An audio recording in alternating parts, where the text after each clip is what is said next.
Hello అండి, ఈరోజు recipe వచ్చేసి సొరకాయ చెక్కలండి. ఇందులో మనం ఇప్పుడు ఏమేమి వేయాలో ఒకసారి చూద్దాము. సాల్ట్, ఇవి నానబెట్టిన పచ్చిపప్పు అండి, జీలకర్ర, పచ్చిమిరకాయలు,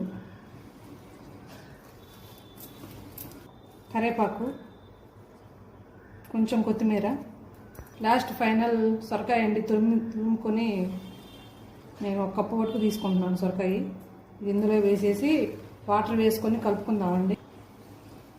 సొరకాయ ఇందులో వాటర్ ఉంటుంది కాబట్టి మనం ఇది సరిపోయేంత కలుపుకొని, సరిపోకపోతే కొంచెం వాటర్ వేసుకుందామండి. మనం ముందు ఇలా ముద్దలా కలుపుకోవాలండి. నేనైతే కొంచెం వాటర్ వేసుకున్నాను, సొరకాయ సరిపోకపోతే. ఇలా కలుపుకున్నాక దీన్ని పక్కన పెట్టుకుందామండి. ఇందులో కాంబినేషన్ వచ్చేసి టమాటా పచ్చిమిర్చి పచ్చడండి. స్టవ్ వెలిగించి కళాయి పెట్టుకొని 3 సరిపడా ఆయిల్ పోసుకుందామండి.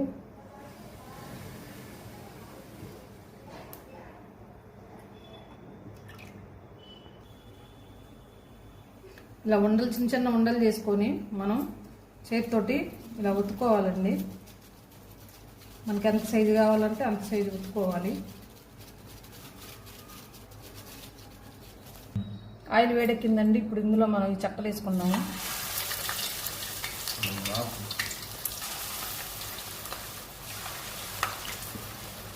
బాగా చూడండి, గోల్డ్ కలర్లోకి వచ్చేసాయి.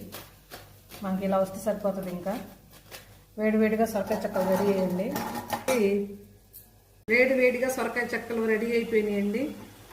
చూడండి.